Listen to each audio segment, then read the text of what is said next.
এবার অপু বিশ্বাসকে নিয়ে ফেসবুকে ভার্চুয়াল যুদ্ধে লিপ্ত হলেন ঢাকাই সিনেমার আলোচিত চিত্রনায়িকা পরীমণি। কেন হঠাৎ অপুকে কেন্দ্র করে ফেসবুকে পোস্ট দিলেন পরী, এমন প্রশ্ন ঘুরছে এখন নেটিজেনদের মনে। শনিবার সকালে নিজের ফেসবুক অ্যাকাউন্টে দেওয়া এক স্ট্যাটাসে পরীমণি লিখেছেন, অ্যানাউন্সমেন্ট বলে তাও ঈদ ক্যাম্পেইন অ্যানাউন্সমেন্ট। বাবা গো, একটা চায়না ফোন দিয়ে এখনকার পিচ্ছি পোলাপাইন দিয়ে কয়েকশো এর থেকে ভালো রিলস বানায় র্যান্ডমলি। এক বরবাদ যে তোমাদের মতন পরগাছা উকুনদের তামাম জিন্দেগির অস্তিত্ব নিয়ে লাড়াবাড়া করে দিল, সেটা আর বলতে নেই। এ প্রসঙ্গকে কেন্দ্র করে অভিনেত্রী আরও লেখেন, অহংকার আর আত্ম অহংকারের তফাৎ বুঝতে চেষ্টা করো। নিজ যোগ্যতায় অর্জন করতে হলে আগে সফল মানুষকে নিয়ে হিংসাত্মক আক্রমণ বন্ধ করো।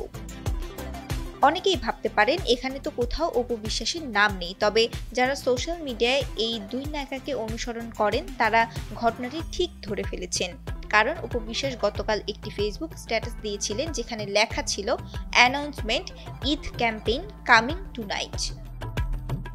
পরীমণির স্ট্যাটাসে অপুর সেই ঘোষণায় ব্যঙ্গাত্মক করতে দেখা গেছে। শুধু তাই নয়, অপু বিশ্বাসের ফেসবুক পেজ অ্যাকাউন্টে বিভিন্ন রিলস ভিডিও প্রকাশ পায়। পরীমণির স্ট্যাটাসের নিশানায় সেসবও ছিল, যে কারণে ভক্তদের বুঝতে চেষ্টা হয়নি কাকে উদ্দেশ্য করে স্ট্যাটাসটি দিয়েছেন পরীমণি। যদিও দুজনের ভালো সম্পর্ক হঠাৎ কেন খারাপ হয়ে গেল সেই প্রশ্নের উত্তরের খোঁজ করছেন ভক্তরা।